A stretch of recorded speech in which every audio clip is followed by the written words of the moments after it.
Sir, unsay imong gibati sir nga imong atleta. Pila ko buk atlet tuod mo dala nga sa Arnes. Actually, sa elementary, tulo ka girls, tulo ka boys. So, Ikaw gyud nagkuan anak dala na. saan pa yung central? Ako yung ginagpan sa INES.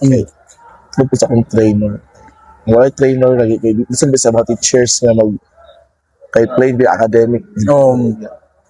Part-time na ko ba ng akong INES kay baga extra time and effort kay balo na ka sa DepEd daghay mga reports na need i-accomplish niya teacher ka sa classroom ay mga bata po din mo ipagkatiman pila ka book section so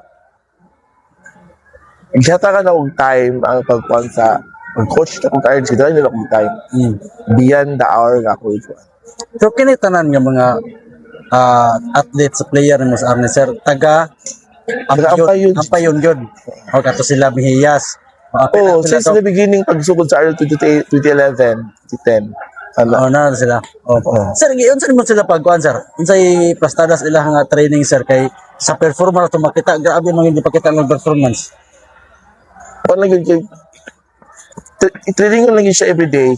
Kanang malag 30 minutes lang kanang wala pag informal lang ang training ba i-meet up gid mo ang bata kay i-build pa nimo ilang mga muscles kay wala makabalo sa mga kuan ang muscles sa gym lagi gabi performance sir kanang kumbaga parang siya kanang training niya everyday good i-meet siya malag 30 minutes kano sa nasugod sila sir nga imuhang gi-train kini sila mga pila naka-train actually mga sa ilang batch karon whole year round gud siya kanang training di ba yung pwede mo yung kanang ang division meet lang pagsugod sa division meet buka sige magsugod ang klase June ako siyang i-meet ang mga karaan na naman ko always yung magbilin ng karaan dili ko magbilin ko nga manggadwit sa tanan pero ang karaan wala kong magpili ng sugo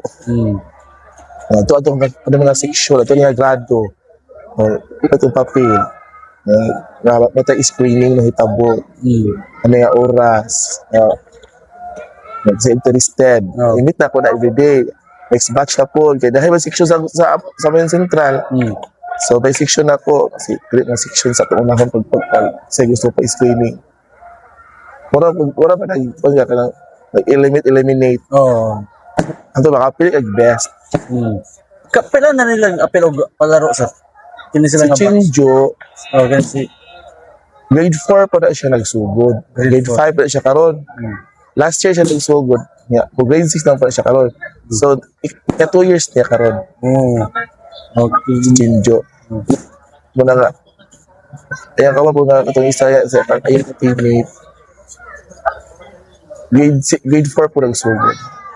Mostly mga kay dahil mga apel grade 2, grade 3 hindi makasustain kay kada kaning ako na kaayo pinakadugan ng mga training everyday kay klase 6 o'clock kay mga assignment ang mga bata sagsay ang totoo kada bang diha ba to kita ang ilang interest kay paano-anak kay ito sa bata ganahan siya karon next week ganahan so dahil bata ka pabilin siya interesado siya di siya mo absent pero katong nakitaan nimo ga nagyoy burag talento ani sir nga magkawag interest unsa ni pag-motivate yo na sir kung mawala interest dili po na ko sa puson kay kung imong focus sa mga bata mo di kadang mga excuses naman dayon so okay lang kung gamay sa regular ang eskwelahan kay imo yung puson nahamay choices gamay kay kapilian di na ko iuntong mga wala interest